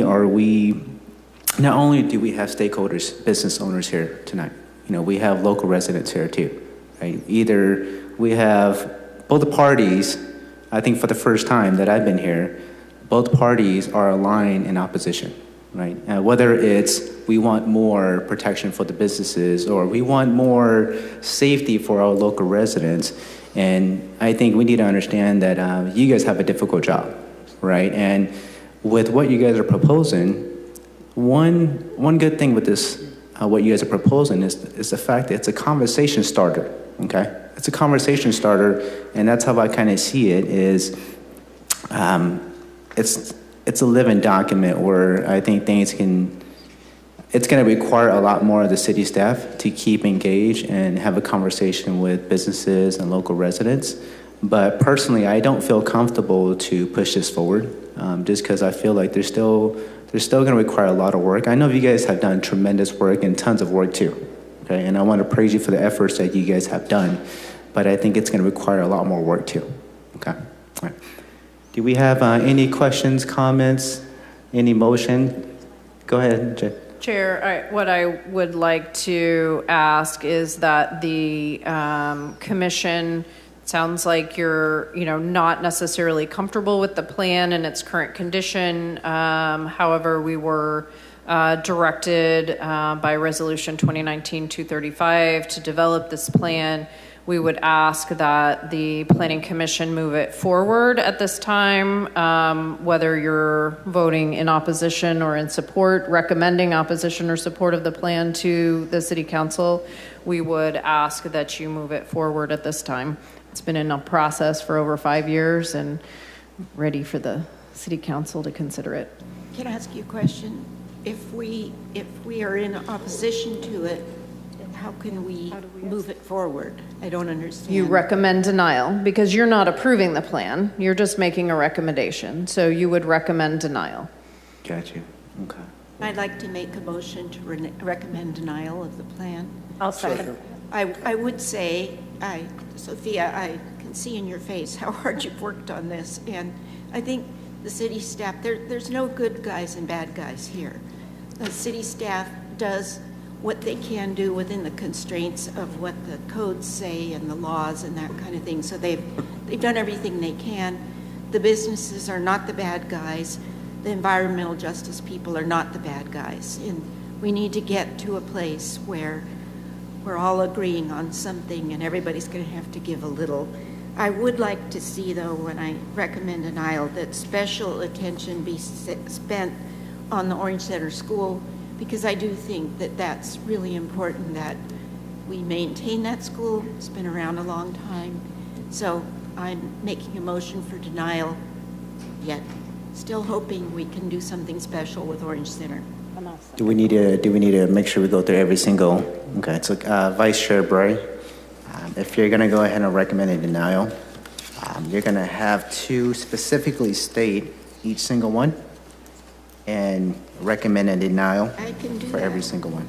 Okay, so I'm going to recommend that we deny consideration to the City Council for the EIR, for the finding of facts and statement overriding considerations, the mitigation monitoring and reporting program, denial of the plan amendment application, P2403961, P2403962, P2403963, P2403965, and P2403970.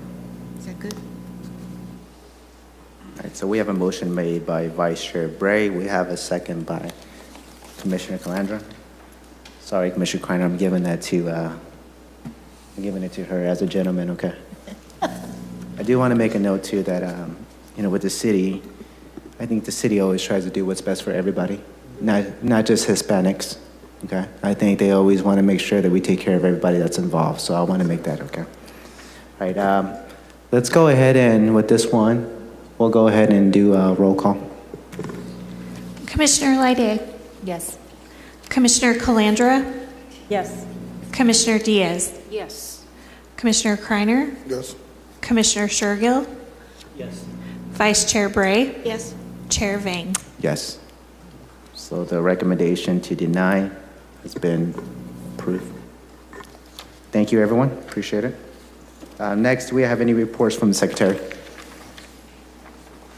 I do not have a report for the commission tonight. I would ask that you make sure to respond when we ask about your attendance for the December 4th meeting. It will be a very important meeting and we'll need a full quorum. Thank you. All right, thank you. And then for unscheduled oral communications, we do have the HEAT group. Yep. And so if we can, we'll give you, each one of you, 3 minutes to speak.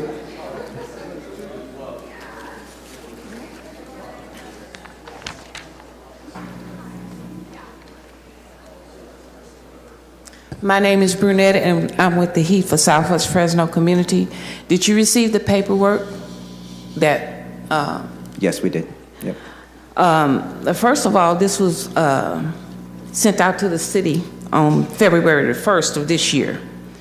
And they're letting the city know, basically, to try to get through this, that the city is out of compliance. And for the city to say that they are in compliance, they're not. The state said that they're not in compliance. Not only that, like I said, I'm trying to move fast because I know how that go. On page 5, where it talks about the environmental constraints, they're telling the city that it should also describe any other known environmental or other constraints that could impact housing development. And it said examples, contamination, that's Southwest Fresno. And it talked property condition. These are things that happen in our community. That should have been one of their things that they did, but they did not do that. And we're going to go on to page 9, where we talk about public participation. They're telling the city that they must have public participation of all economic segments of the community and development of the housing element. Then they also tell them about the multi-jurisdictional, about the comments. We have yet to receive the paperwork on multi-jurisdictional, and they're still telling them that they must have citizen participation with all of this that the city is doing. Now, this is from the state. This is not from us. So if the state is telling them they're out of compliance, then you guys stand as I would say, as a mediator in between us and the city. The city continue to do things, and they're not letting the community know what's going on, and you got people standing in front of you telling you that they're letting us know. We wouldn't be here, we'd be at home. Like you say, this is after 8. You think we sit up here all day? I know you guys got things to do. We don't come here just to look at you guys. We come here to tell you what's going on in our community. They will not give us the multi-jurisdictional. We have asked them for it. And they're still not doing their job. We didn't participate in it. So talking about comments on the multi-jurisdictional, it shouldn't be any comments. They might go across town. The city is using citywide now. You've taken the money for Southwest Fresno, and now you want to put it in citywide where everybody can have something to say. We didn't have anything to say. I don't understand that, how they're doing citywide now, and they don't even include our community in anything. And as Sophia was talking about, that's 1973, what she's talking about that the city did. When you're talking about that land use that she's trying to pass. Our area has been since 1969. We gave you guys that paperwork on it. This is stuff the city's been doing. They had since 1969, and they telling you we had that. Thank you. I did take a look at that notice too, and I think it's important to note, and Jennifer, if you can correct me, but some of these state programs, the HUD programs, are completely different from a lot of the city stuff that we're doing too, correct? There are different guidelines from different agencies, federal agencies, state agencies, and again, the housing element will be heard by this body at your next meeting. Okay, thank you. Do we have any other individuals who would like to speak? Okay. All right, it's currently, go ahead, you're fine. If you want to speak, do you want to speak? Can I just stand here? Oh, no. Yeah, they want you to speak to the podium. Sorry, miss.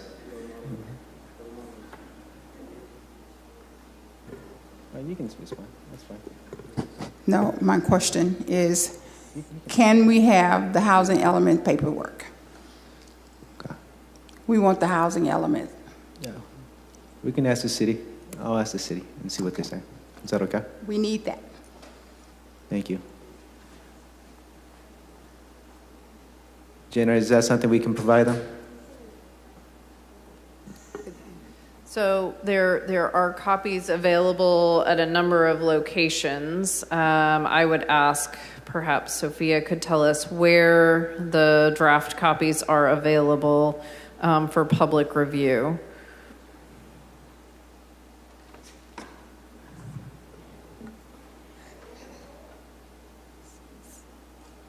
So, of course, we have all the copies available online on two different websites, the cities and the Council of Governments.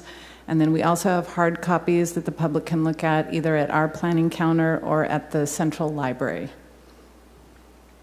Thank you. Do we have any comments or Commissioner McCartney? So before ladies, before you leave, we did have a meeting. I did have a meeting with an individual from our staff, from our planning staff, who stated, and the question was clearly asked, there are individuals that are not receiving, specifically heat, that are not receiving public notification, are not receiving the reports. So remember, the last time we talked, I told you we were going to ask that question, schedule a meeting. What I was told, I want to make sure that there's clarity on it so I can go back and report back if this is not accurate. That HEAT is the only organization that's being sent hard copies directly to your, I think it's a P.O. box. I want to make sure that's accurate, and if it's possible, to make sure that the address or the P.O. box that they have is the correct P.O. box. Yes, it's the correct. Okay, and you have not received? No. Okay. For all of the HUD documents, correct, are provided in hard copy to right. the P.O. box. To that Correct. P.O. box. Yes. That's what I was. Oh, and you're saying you haven't received anything? We haven't had any. Say that one more time. Please understand. I'm trying to make it on record. Okay. That's. Please don't think I'm being difficult. I just want to make sure it's on record that what I was told. I want to make sure the address is accurate because I was told directly that we send directly to HEAT to their P.O. box, and they're the only organization that they have that snail mail sent to. Everyone else is electronic. So I just want you all to know, as a commission, if we say we're going to do it, and you know me, we're going to do it. We're going to find out. If the address is not accurate, we want to make sure that address is accurate so you are receiving the correspondence that you need to receive. Okay? Chairman, Ben, I have something else I want to share. This is actually something positive. This is on schedule. I just want to say thank you to State of California and Department of Education. They are celebrating, you see me wearing a turban, so they're celebrating Sikh Awareness Appreciation Month. And we do have a lot of business owners. We have a lot of community members. They are taxpayers. They do contribute millions of dollars into our economy. So I just want to once again say thank you to our wonderful State of California, Department of Education as well, for celebrating the diversity of our beautiful United States of America. Thank you so much. Perfect. It's a nice way to end the meeting. It's 8:26, meeting's adjourned. Thank you.